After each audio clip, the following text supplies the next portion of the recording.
Sorotan lampu sirkuit Doha menyala seperti kilatan mimpi.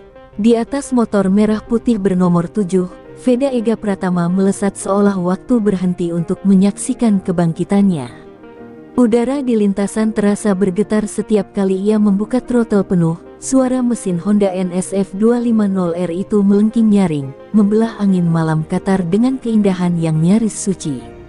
Di pit lane, para kru berteriak memantau layar telemetri, dan satu nama berulang di seluruh padok, Veda Ega Pratama, sang anak muda dari Indonesia yang menggemparkan dunia Moto3. Bagi Honda Gresini, ini adalah permulaan yang sempurna. 3 seri awal musim 2026, 3 podium berturut-turut, 2 diantaranya kemenangan mutlak. Para komentator memuja kecepatan sang rookie, sementara media menulis bahwa masa depan Asia kini bernama Veda. Namun di antara gemuruh kebanggaan itu, Riku Yamashita, mekanik senior asal Jepang yang menyiapkan motor Veda, justru menatap data di layar laptopnya dengan alis mengerut.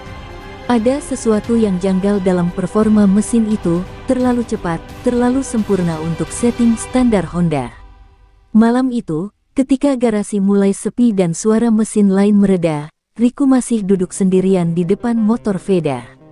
Ia menyentuh fairing yang masih hangat, seperti menyentuh sesuatu yang hidup. Dalam hatinya ada kegelisahan. Beberapa pekan lalu ia mengganti sedikit mapping pada ECU, bukan untuk curang, melainkan untuk membuat mesin lebih halus di tikungan lambat. Tapi hasilnya justru membuat power delivery meningkat di luar ekspektasi. Ia tahu, perubahan kecil pada mesin balap bisa berarti perbedaan antara kemenangan dan malapetaka. Sementara itu, di luar garasi, Veda sedang diwawancarai. Senyum polosnya terpancar di layar televisi. "Aku hanya mencoba fokus, motor ini luar biasa, timku luar biasa." Kata-kata itu menghantam dada Riku seperti peluru lembut. "Motor ini luar biasa," pikirnya. "Tapi apakah aku terlalu jauh mengubahnya?" Ia menatap kecepatan puncak 240 km per jam yang terekam di data. Angka itu seharusnya tak mungkin untuk mesin dengan setelan yang ia berikan. Ia menggigit bibir, mencoba menepis kecemasan itu, namun suara kecil di kepalanya terus berbisik, "Kau telah mengubah sesuatu yang tidak boleh diubah." Beberapa jam kemudian, ketika seluruh kru telah pergi, Riku kembali memeriksa mapping ECU dengan hati berdebar. Ia berusaha meyakinkan diri bahwa semuanya aman, tapi tangan gemetar saat melihat satu baris data yang tidak sesuai protokol pabrikan. Ia sadar, jika atasan di Jepang melihat ini, ia bisa kehilangan pekerjaannya. Namun di sisi lain, jika perubahan ini menyebabkan masalah, maka yang akan menanggung akibatnya bukan dia, melainkan Veda di lintasan.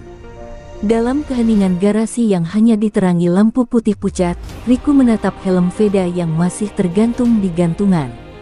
Di kaca helm itu, pantulan wajahnya terlihat letih dan bersalah.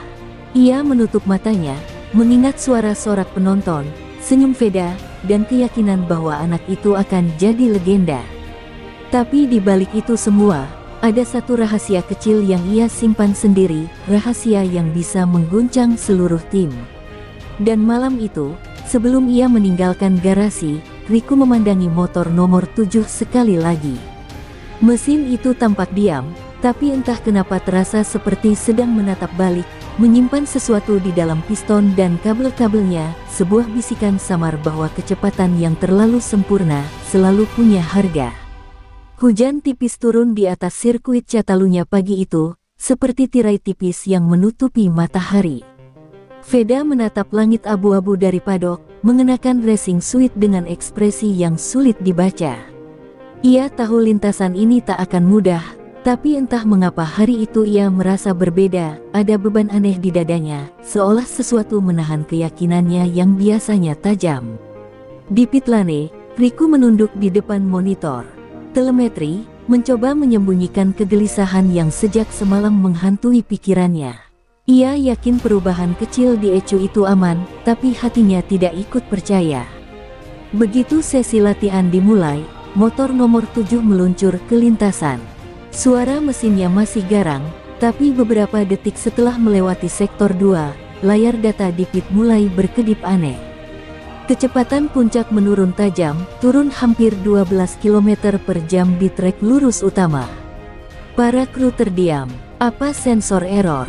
Tanya kepala teknisi. Riku tak bisa menjawab. Ia menatap angka-angka itu dengan mata yang membesar, jantungnya berdetak cepat, dan tangan mulai basah oleh keringat. Tidak, ini tidak mungkin terjadi. Veda merasakan sendiri keanehan itu. Di setiap throttle penuh, mesin seperti menolak melaju. Tenaga yang biasanya menggelegar kini tersendat seolah ada sesuatu yang menahan dari dalam. Ia sempat melihat speedometer digital di handlebar, 228, 229, tidak pernah menyentuh 240 seperti biasanya. Kenapa motor ini berat sekali? Gumamnya di dalam helm, suara napasnya menggema di intercom. Ia mencoba tetap fokus, tapi di tikungan terakhir, motor tiba-tiba kehilangan tenaga dan hampir membuatnya kehilangan keseimbangan. Ketika sesi selesai, Veda kembali ke padok dengan ekspresi frustrasi. Ia menepuk tangannya ke tangki bensin, keras. Ada yang salah. Mesin ini, bukan motorku yang kemarin. Kalimat itu menusuk telinga Riku seperti pisau. Ia berusaha tersenyum dan menjawab datar, kami akan periksa, mungkin sensor throttle. Tapi dalam hatinya, badai ketakutan mulai pecah. Ia tahu sumber masalah itu bukan sensor, melainkan akibat dari modifikasi kecil yang ia lakukan, modifikasi yang kini berbalik menghancurkan performa sang pembalap. Sore menjelang kualifikasi, Riku berlari ke ruang kontrol, mencoba mengutak-atik kembali mapping ECU. Tangannya gemetar, keringat menetes di keyboard laptop. Tapi setiap kali ia hampir menekan tombol Restore Default, bayangan wajah kepala teknisi dan ancaman kehilangan pekerjaan membuatnya berhenti. Jika aku kembalikan semua sekarang, mereka akan tahu aku menyentuh sistem. Ia memilih diam, berharap penurunan ini hanya efek suhu lintasan yang lembab. Namun dalam hati kecilnya, ia tahu kerusakan ini tidak sementara. Balapan berlangsung kacau. Veda start dari posisi 6, tapi sejak lap pertama kecepatan motornya tak pernah setara dengan rival. Di sektor lurus, motor KTM dan gas-gas melesat melewatinya seolah ia sedang membawa beban tambahan. Penonton di tribun bersorak, komentator menjerit, apa yang terjadi dengan Honda Grace ini? Veda Ega kehilangan top speednya. Suara itu menggema sampai ke garasi, membuat Riku tak sanggup menatap layar. Ia menunduk, menggenggam headphone kuat-kuat hingga naklenya memutih. Ketika bendera finish berkibar, Veda hanya menempati posisi ke-10, hasil terburuknya musim itu. Ia turun dari motor, membuka helmnya dengan geram, dan menatap motornya dalam diam. Kau tahu kan, Rick, motor ini bukan seperti biasanya, ucapnya perlahan, suaranya serak di antara napas lelah. Riku hanya menunduk, tidak mampu menjawab apapun. Dalam hening itu, hanya suara mesin yang mendingin pelan di belakang mereka, suara yang seperti sedang berbisik, ada yang telah berubah, dan semuanya akan segera terbongkar. Malam setelah balapan di Catalunya terasa panjang dan berat. Di garasi Grace ini, hanya lampu neon pucat yang masih menyala, memantulkan cahaya dingin pada motor nomor 7 yang kini diam seperti mayat mekanis. Veda duduk di kursi lipat dengan wajah tertunduk, helmnya masih di pangkuan, matanya kosong menatap lantai yang dipenuhi bekas jejak oli. Tak ada suara, kecuali deru lembut kipas angin dan langkah pelan Riku Yamashita yang berusaha menyembunyikan kegugupan di balik sikap profesionalnya. Namun, di dalam dada, rasa bersalahnya kini tumbuh jadi monster yang menyesakkan. Kepala teknisi, Luka, masuk dengan wajah keras. Ia memegang tablet berisi data telemetri yang menampilkan grafik menurun seperti jantung yang berhenti berdetak. Speed drop ini bukan karena ban, bukan juga karena bahan bakar, ujarnya datar, tapi nadanya tajam seperti pisau. Ada yang salah di sistem injeksi atau mapping ECU. Semua kru menatap Riku. Detik itu, jantungnya berhenti berdetak sejenak. Ia tahu arah pembicaraan ini menuju dirinya, tapi ia tetap menunduk pura-pura fokus pada alat di tangannya. Kami akan cek lagi besok pagi, jawabnya pelan, berusaha tenang. Tapi getar suaranya tidak bisa disembunyikan. Veda mendongak perlahan. Kalau ada masalah di mesin, tolong perbaiki. Aku tidak mau kehilangan rasa percaya pada motor ini. Kalimat itu sederhana, tapi terasa berat bagi Riku. Kata percaya bergema di kepalanya berkali-kali. Ia menelan ludah, ingin menjawab sesuatu, ingin jujur, ingin mengatakan bahwa semua ini salahnya.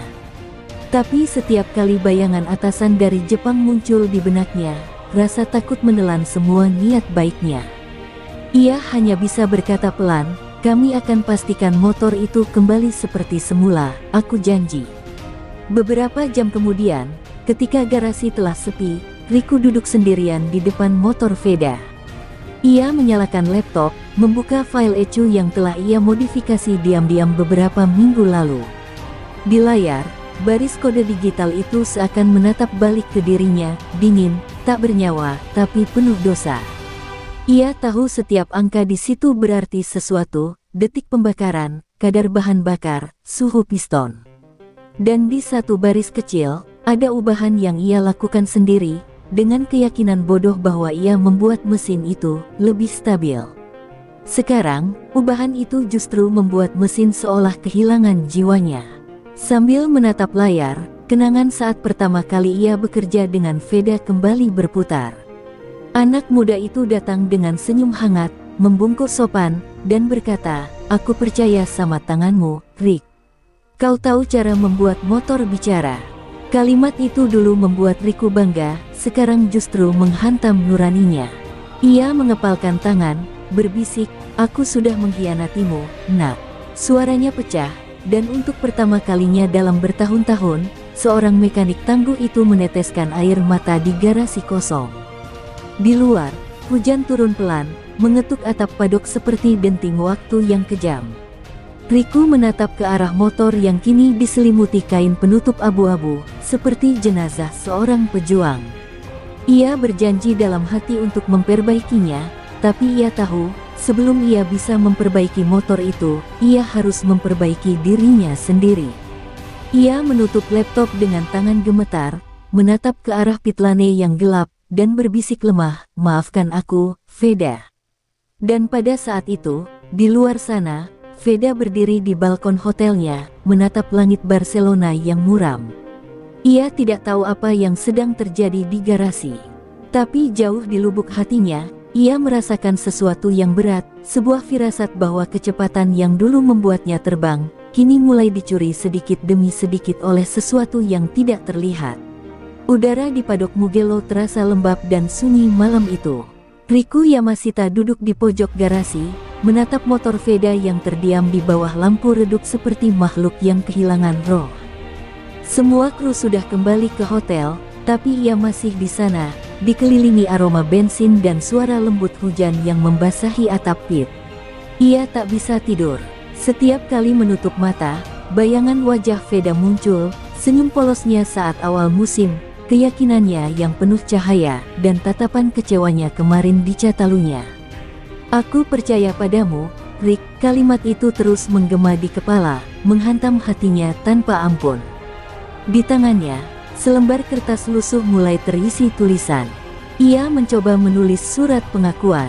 Kepada Veda Ega Pratama, aku telah mengubah mapping ECU tanpa izin tim, tapi di tengah kalimat itu, tangannya berhenti. Ia menatap tinta yang mulai berair karena tangisannya sendiri. Ia tahu, surat itu bisa menghancurkan segalanya, pekerjaannya, reputasinya, dan mungkin kepercayaan seluruh tim Honda padanya. Tapi jika ia tidak menulisnya, kebohongan ini akan terus menjeratnya lebih dalam. Ia meremas surat itu dengan tangan gemetar, lalu melemparkannya ke tong sampah. Tidak sekarang, gumamnya lirih. Suaranya nyaris tak terdengar di antara deru hujan. Jam menunjukkan pukul 2 dini hari. Riku menyalakan laptopnya sekali lagi. Layar memantulkan cahaya biru ke wajahnya yang pucat. Ia membuka data dari 3 balapan terakhir, dan jantungnya berhenti sejenak saat melihat pola penurunan tenaga yang konsisten. Setiap seri, performa motor makin turun. Artinya, Efek ubahannya bukan hanya membuat motor kehilangan speed sementara, tapi merusak sistem pembakaran secara bertahap. Ia menatap grafik itu lama, lalu menutup wajah dengan kedua tangannya. Ya Tuhan, aku sudah benar-benar menghancurkannya. Di sisi lain kota, di hotel tim, Veda juga belum tidur. Ia duduk di ranjang dengan laptop terbuka, menonton ulang rekaman balapan. Di tiap tikungan cepat, ia bisa melihat dirinya kehilangan momentum, sesuatu yang dulu menjadi kekuatannya. Ia menggenggam kepala, frustrasi, lalu menutup video itu dengan kasar. Motor ini bukan aku, katanya pelan, matanya merah karena lelah. Ia tidak tahu, sementara ia menyesali performanya, orang yang paling ia percayai sedang menanggung rasa bersalah yang lebih berat dari apapun yang bisa ia bayangkan. Kembali di garasi, Riku berjalan ke arah motor Veda, menyentuh tangki bahan bakar dengan jemari bergetar. Permukaan dingin logam itu seolah hidup, seolah menyimpan semua kenangan dari kemenangan yang dulu mereka raih bersama. Ia menunduk, berbicara pada mesin itu seperti berbicara pada jiwa sendiri. Maafkan aku hanya ingin kau jadi lebih baik, tapi aku yang menghancurkanmu. Suaranya pecah di antara dentingan hujan, dan sesaat kemudian, setetes air mata jatuh ke tangki, menyatu dengan embun logam. Malam semakin dalam, hujan berhenti, meninggalkan udara dingin yang menggigit. Riku menatap keluar dari garasi yang terbuka sedikit, melihat kabut tipis menyelimuti sirkuit Mugello yang kosong. Ia tahu, waktu takkan menunggu. Besok pagi tim akan melakukan tes mesin, dan kebohongan ini bisa saja terbongkar. Tapi anehnya, di tengah rasa takut, ada secercah tekad yang tumbuh pelan di dadanya. Tekad untuk memperbaiki, bukan lagi untuk bersembunyi. Ia menatap motor itu sekali lagi, menghela napas panjang, lalu berbisik seperti membuat janji kepada malam, mulai besok, aku akan menebus semuanya, apapun risikonya. Dan saat lampu garasi padam satu persatu, hanya satu yang masih menyala, lampu kecil di meja kerja Riku, menerangi surat pengakuan yang telah ia robek, kini mulai ia sambung kembali, lembar demi lembar, dengan tangan yang penuh gemetar dan air mata. Langit Jerman kelabu, dan udara di Sachsenring terasa berat sejak pagi. Veda berdiri di grid start dengan napas berembus cepat di balik visor helmnya. Di dadanya, ada keresahan yang tak bisa ia jelaskan, seolah motor yang ia tunggangi tak lagi menjadi bagian dari dirinya. Di pit lane, Riku Yamashita berdiri kaku, headset di telinganya, matanya menatap layar telemetri dengan ketegangan yang hanya bisa dirasakan oleh orang yang hidup di antara kesalahan dan penyesalan. Ia tahu, hari ini bukan sekadar balapan. Ini adalah ujian terakhir sebelum semuanya runtuh. Lampu merah padam, dan 30 motor meluncur bersamaan. Veda sempat mencatat start sempurna, tapi di tikungan ketiga, tenaga mesin mendadak tersendat. Ia mencoba membuka gas penuh, namun responnya terlambat setengah detik, cukup untuk membuat dua pembalap melewatinya. Apa lagi ini? Teriaknya dalam helm, suaranya parau. Data telemetri menunjukkan penurunan tenaga ekstrim di sektor tengah. Riku menatap layar itu dengan mata membesar. Tidak, bukan sekarang. Jangan di sini, bisiknya panik. Ia tahu, efek modifikasinya kini semakin parah. Mesin itu mulai melawan dirinya sendiri. Lap demi lap, Veda berjuang keras. Di tikungan cepat yang biasanya menjadi tempat ia unggul, motor terasa berat dan goyah. Ia hampir kehilangan kendali di lap ke-7, ban belakang sedikit slip saat power delivery kacau. Para komentator berteriak, Veda hampir crash. Honda Gresini kehilangan keseimbangan di sektor cepat. Sementara itu, di garasi, suasana mencekam. Kepala teknisi, Luka, berdiri di belakang Riku dan menatap layar dengan rahang mengeras. Kenapa lagi ini? Riku tak bisa menjawab. Ia hanya menatap kosong, tangannya bergetar di atas keyboard, ingin menekan tombol reset tapi tak berani. Kebohongan yang ia bangun kini menjelma bumerang yang siap menghancurkannya. Veda berusaha bertahan hingga lap terakhir, tapi kecepatannya terus menurun. Ia menyalip satu pembalap hanya untuk kembali disalip di sektor lurus, tempat di mana dulu ia selalu tak tersentuh. Ia bisa merasakan sesuatu seperti kehilangan, bukan hanya kecepatan, tapi juga kepercayaan. Saat bendera finish dikibarkan, ia melintasi garis di posisi ke-9. Tidak buruk bagi sebagian orang, tapi bagi Veda, hasil itu terasa seperti kehancuran. Ia berhenti di pit lane, membuka helmnya dengan keras hingga hampir terjatuh, dan berjalan menuju garasi dengan langkah berat. "Mesin ini seperti menolak aku," ucapnya pelan kepada Luka. Riku yang berdiri di belakang hanya bisa menunduk. Ia ingin berbicara, ingin berteriak bahwa semuanya salahnya, tapi lidahnya keluh. Luka menatapnya tajam. "Kau yang terakhir menyentuh Ecu sebelum Mugello, bukan?" Suara itu menusuk. Seketika, seluruh garasi terdiam. Riku menelan ludah, wajahnya pucat. "Iya, tapi hanya kalibrasi ulang minor," jawabnya terbata. Luka mengangguk dingin. "Baik, mulai malam ini kita audit semua sistem. Satu kesalahan, dan kariermu selesai." Kata-kata itu seperti vonis mati yang menggantung di udara. Malam itu, setelah semua orang pergi, Riku kembali ke garasi sendirian. Ia menatap motor nomor 7 di bawah cahaya redup. Tangannya menyentuh fairing seperti memohon ampun. Ia tahu, dalam waktu dekat kebenaran akan keluar. Tidak ada lagi cara untuk bersembunyi. Tapi di balik rasa takut itu, ada luka yang lebih dalam, luka karena melihat Veda, anak muda yang ia kagumi, kehilangan cahaya di matanya. Ia menatap langit-langit, matanya berkaca-kaca. "Aku tidak ingin begini, aku hanya ingin membuatnya lebih cepat," gumamnya. Tapi yang ia buat bukan kecepatan, melainkan kehancuran yang diam-diam merayap dari dalam mesin. Dan ketika ia akhirnya keluar dari garasi menuju malam yang basah, suara langkahnya menggema di lorong padok yang sepi.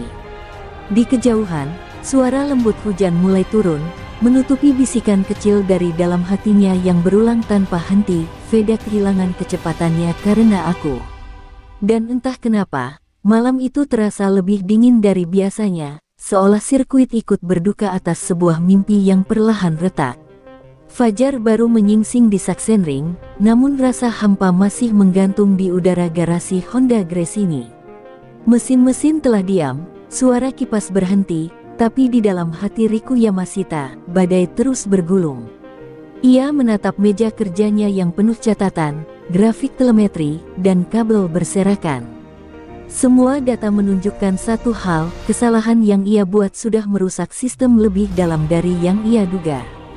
Tak ada lagi alasan logis untuk membenarkan apapun. Ia telah gagal. Dan di luar sana, Veda, anak yang ia kagumi dan lindungi, sedang menanggung akibat dari kebodohannya. Dari kejauhan, Riku mendengar suara langkah kaki di pit lane. Ketika ia menoleh, ia melihat Veda berjalan perlahan menuju garasi, masih dengan hoodie tim dan mata sayu yang menatap lantai. Anak itu tampak lebih tua dari umurnya pagi itu, seolah satu malam saja cukup untuk membuatnya kehilangan seluruh semangat yang dulu membara. Tanpa berkata apapun, Veda duduk di kursi di depan motor. Ia menatap logam dingin itu lama sekali, lalu berkata pelan, "Dulu, waktu aku kecil, aku selalu percaya bahwa motor bisa mendengarkan hati pembalapnya. Tapi sekarang, motor ini diam. Seperti nggak percaya sama aku lagi." Kata-kata itu menghantam dada Riku lebih keras daripada makian manapun. Ia berdiri kaku, tenggorokannya tercekat. Ia ingin berbicara, ingin menenangkan Veda, tapi suaranya hilang. Ia hanya bisa menatap anak muda itu, wajah yang dulu selalu memancarkan keberanian, kini menampilkan kekecewaan dan kebingungan. "Aku nggak tahu apa yang salah, Rick. Aku latihan lebih keras, aku masih punya nyali yang sama, tapi motor ini seperti menolak berjalan bersamaku." Air mata hampir menetes dari mata Veda, tapi ia menahannya, menunduk, dan menepuk tangki mesin dengan lembut. "Mungkin aku yang sudah nggak cukup cepat." Riku memalingkan wajahnya. Ia tidak sanggup lagi. Setiap kata dari mulut Veda seperti cambuk yang memecah pertahanannya.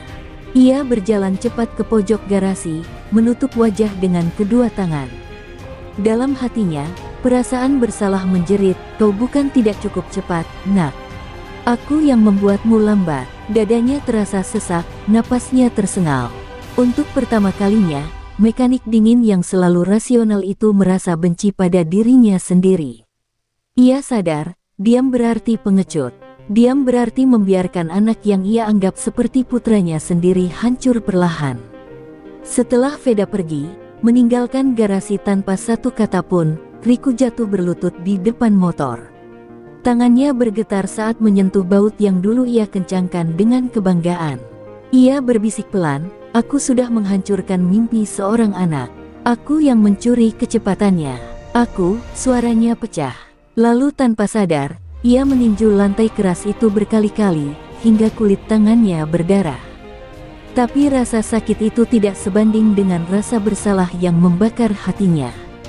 Dalam hening, ia bersumpah, entah bagaimana caranya, ia akan menebus kesalahan ini.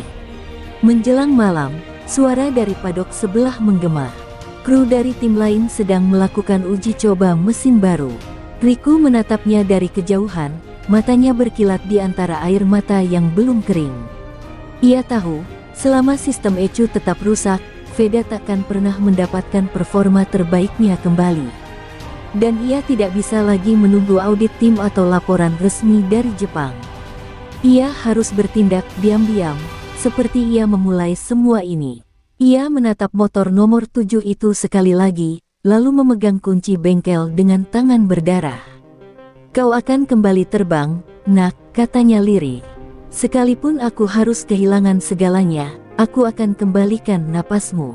Dan malam itu, ketika semua orang di padok telah tertidur, hanya satu suara yang terdengar di garasi Honda Grace ini, suara alat yang dibuka, baut yang berputar, dan denyut tekad seorang mekanik yang mencoba menebus dosanya sebelum semuanya terlambat. Malam di Mugello terasa sunyi, seolah seluruh dunia menahan napas.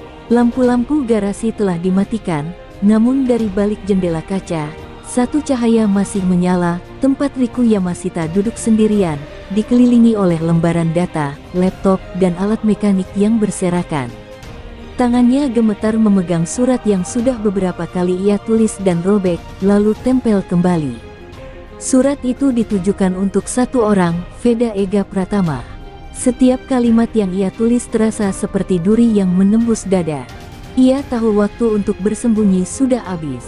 Kebohongan yang ia jaga demi kebaikan, kini justru membunuh jiwa pembalap muda itu perlahan. Pintu garasi terbuka pelan.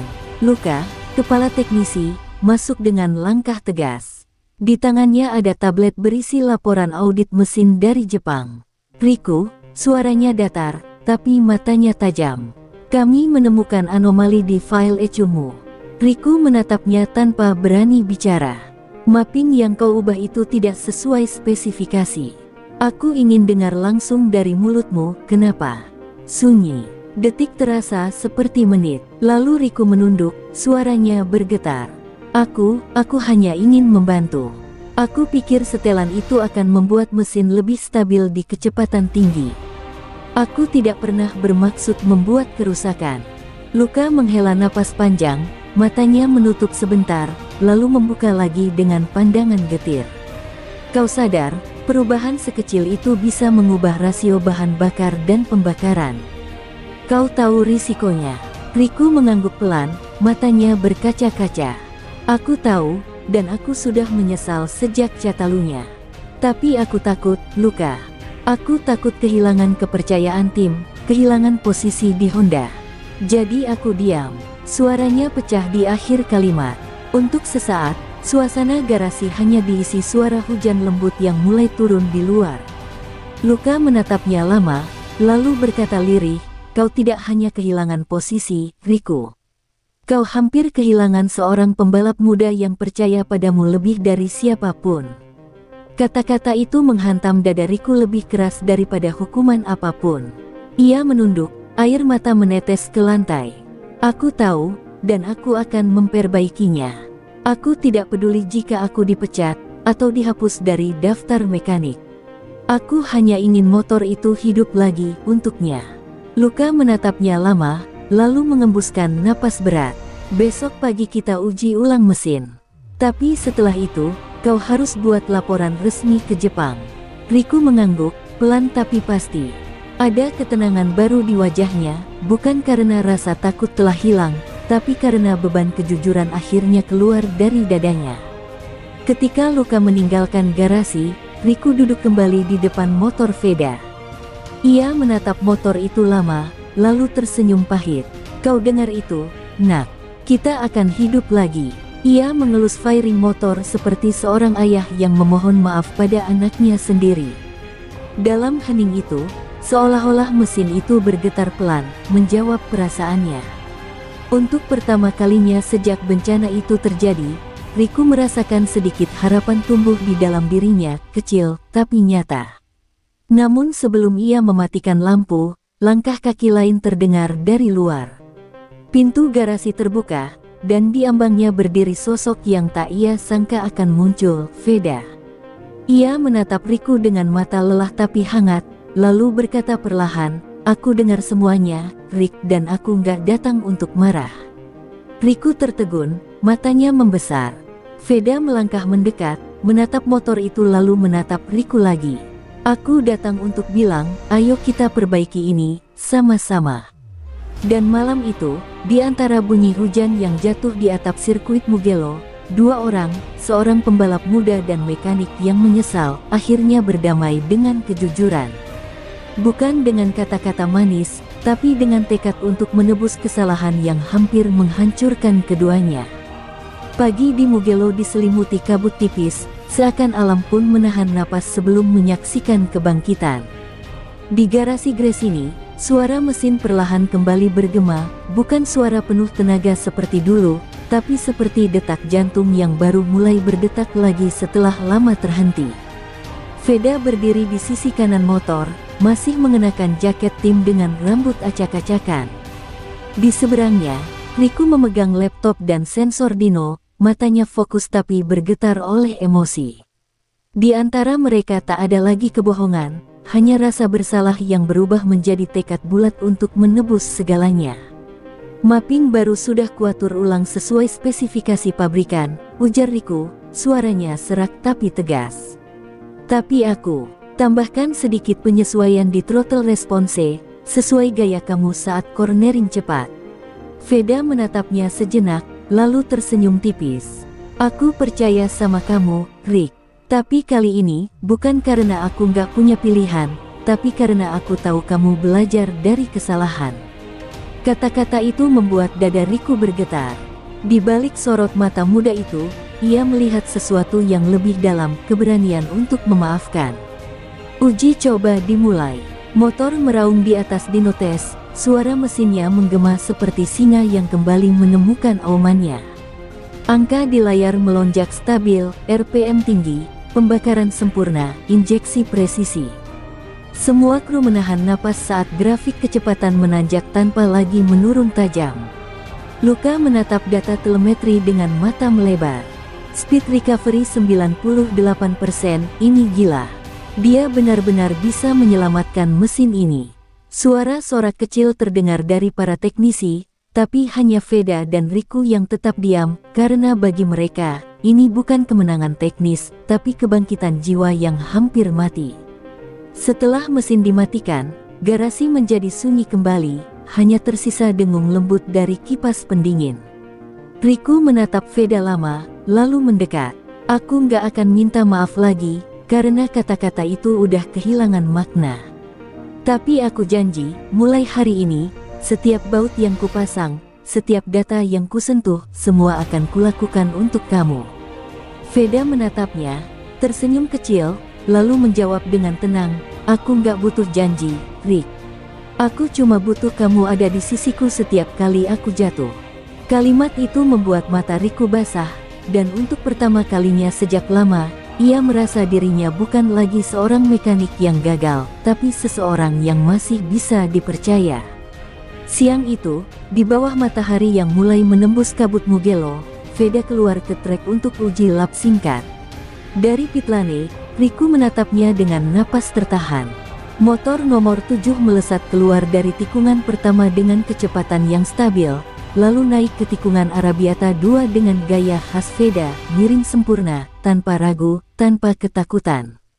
Saat ia keluar dari tikungan terakhir, telemetri di layar menunjukkan angka yang membuat seluruh garasi berteriak, top speed 224 km per jam. Tak sempurna, tapi lebih tinggi dari sebelumnya. Itu cukup untuk membuktikan bahwa nyala semangat belum padam. Ketika Veda kembali ke pit lane, ia berhenti tepat di depan Riku. Mesin dimatikan, helm dibuka, dan dari balik visor, senyum kecil muncul di wajahnya. Dia udah hidup lagi, katanya pelan. Riku hanya bisa mengangguk, matanya berkilat menahan air mata. Bukan cuma mesin, Veda, jawabnya lirih, tapi juga kita. Dan di momen itu, sinar matahari menembus kabut sepenuhnya, menyinari dua sosok yang berdiri di tengah garasi Gresini, antara bau bensin dan harapan yang baru lahir. Di sana, tanpa tepuk tangan atau kamera, lahirlah sesuatu yang lebih berharga dari sekadar kemenangan, kebangkitan antara manusia dan mesin, yang disatukan oleh kesalahan, penyesalan, dan kepercayaan yang lahir kembali. Langit Mugello yang semula cerah mendadak berubah kelam saat sesi kualifikasi dimulai. Awan tebal menggantung di atas sirkuit, angin membawa aroma logam dan tanah basah. Veda duduk di motor nomor 7, menunduk sebentar sebelum start. Di dalam helmnya, napasnya terdengar berat namun tenang. Ia tahu, hari ini bukan hanya soal waktu tercepat, tapi pembuktian bahwa ia dan motornya sudah berdamai. Di pit lane, Riku berdiri dengan headset, menatap monitor dengan jemari yang bergetar. Ia tak berdoa untuk kemenangan, hanya untuk satu hal sederhana, agar mesin yang ia bangkitkan dengan air mata bisa bertahan sampai akhir. Ketika lampu hijau menyala, deru motor memecah udara. Veda meluncur di lintasan yang mulai licin oleh rintik hujan pertama. Setiap tikungan adalah pertaruhan antara keberanian dan kehancuran. Dari pit, Riku menatap. Telemetri, stabil, sempurna, seperti denyut jantung yang sehat. Tapi hujan turun semakin deras, dan pada lap ketiga, roda belakang motor sempat kehilangan grip di tikungan Casanova Savelli. Semua orang menahan napas. Motor bergoyang liar, namun Veda menahan tubuhnya dengan refleks luar biasa. Ia berhasil menguasai kembali motor itu, memaksanya tetap berdiri di atas lintasan. Sorakan kecil terdengar dari garasi, tapi di mata Riku hanya ada ketakutan, takut kehilangan lagi, takut kesalahan lama menghantui. Riku, suhu mesin naik 2 derajat, teriak Luka di sebelahnya. Riku segera mengetik cepat di laptop, memantau injeksi bahan bakar dan sistem pendingin. Aku tahu, tapi biarkan dia lanjut, selama RPM masih aman. Ia menggertakkan gigi, menatap layar tanpa berkedip. Hujan menurunkan visibilitas, tapi telemetri menunjukkan satu hal jelas, Veda masih memaksa. Ia tak menurunkan kecepatan sedikit pun, seolah hujan hanyalah bagian dari dirinya. Setiap lap, ia semakin cepat, hingga grafik menunjukkan peningkatan signifikan di sektor 2, bagian yang dulu selalu membuatnya melambat sejak mesin bermasalah. Di dalam helmnya, Veda tersenyum kecil meski wajahnya basah oleh keringat dan kabut air. Ia bisa merasakan mesin itu berbicara padanya lagi, hidup seperti dulu. Kita bisa, Rick, kita bisa, gumamnya di antara desiran angin dan suara hujan yang menamparkan visor. Ia tidak hanya melawan cuaca, tapi juga bayang-bayang trauma dari masa lalu, saat kecepatannya pernah dicuri oleh kesalahan manusia.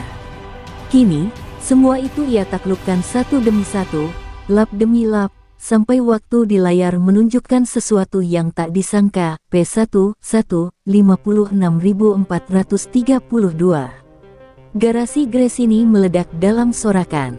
Luka menepuk bahu Riku dengan senyum lega, sementara Riku hanya berdiri terpaku, menatap angka itu dengan mata berkaca-kaca. Dia melakukannya, bisiknya, hampir tak terdengar. Di luar, hujan semakin deras, tapi tak satu pun kru yang peduli. Mereka tahu, bukan hanya kecepatan yang kembali, tapi juga kehormatan, kepercayaan, dan cinta seorang mekanik terhadap hasil karyanya yang dulu sempat ia hancurkan sendiri. Ketika Veda masuk ke pit lane, seluruh kru berlari menyambutnya. Ia turun dari motor, membuka helm, dan senyum lebar muncul di wajah mudanya meski tubuhnya gemetar karena dingin. "Kita kembali, Rick," katanya, menepuk pundak mekaniknya dengan lembut. Riku menunduk, menahan air mata yang akhirnya jatuh tanpa bisa dicegah. "Bukan kita yang kembali, Veda," jawabnya pelan, "tapi kamu yang menghidupkan semuanya lagi." Di luar garasi, hujan terus turun, tapi di dalam hati mereka, ada matahari kecil yang menyala, hangat, tenang, dan penuh janji bahwa badai mereka sudah berlalu. Namun, di antara deru tepuk tangan dan pelukan hangat, Riku menatap ke layar sekali lagi, dan di pojok kanan bawah, ada tanda merah kecil yang berkedip samar, warning sistem pendingin utama overload. Ia menatapnya lama, napasnya tercekat. Ia tahu, badai berikutnya mungkin belum benar-benar usai. Langit Mugello kini kelabu sepenuhnya. Final race dimulai di bawah ancaman hujan deras, membuat seluruh padok tegang. Veda berdiri di grid posisi pertama, jantungnya berdegup cepat di bawah jas hujan hitam yang membungkus tubuh mungilnya. Di telinganya, suara Riku terdengar melalui radio komunikasi, penuh ketegangan namun berusaha tenang. "Ingat, jangan terlalu paksa di sektor 2. Fokus di corner exit, jaga suhu mesin." Veda hanya menjawab singkat, "Aku tahu, Rick. Hari ini bukan soal juara, ini soal membuktikan siapa kita." Kata-kata itu membuat dada Riku terasa sesak. Ia tahu, jika sistem pendingin itu benar-benar bermasalah, mesin bisa mati sewaktu-waktu, bahkan bisa mengancam keselamatan Veda. Lampu start padam, dan 26 motor melesat menembus kabut hujan. Dari awal, Veda menunjukkan keberanian yang luar biasa. Di setiap tikungan, air hujan memercik tinggi, namun motor nomor 7 menembusnya seolah terlahir dari badai itu sendiri. Riku menatap telemetri di layar, suhu mesin naik cepat, 97, 101, 106 derajat. Luka yang berdiri di belakangnya menatap cemas. "Riku, kalau terus begini, mesin bisa jebol," teriaknya. Tapi Riku tak menjawab. Ia tahu itu. Namun di dalam hatinya, ada suara lain yang berbisik, "Jangan hentikan dia kali ini." Karena hari ini, Veda bukan sekadar balapan, ia sedang menebus rasa sakit yang pernah mereka lalui bersama.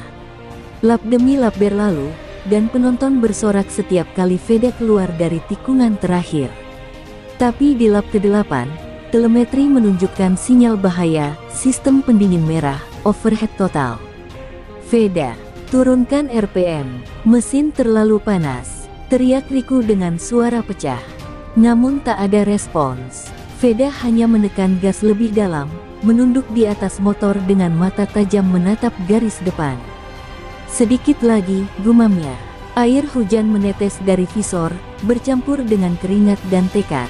Suara mesin mulai bergetar aneh, bukan raungan gagah, tapi jeritan kesakitan dari logam yang menahan batasnya. Di tikungan Arabiata 2, tragedi itu hampir terjadi. Suhu mencapai 112 derajat, dan motor sempat kehilangan tenaga di tengah tikungan.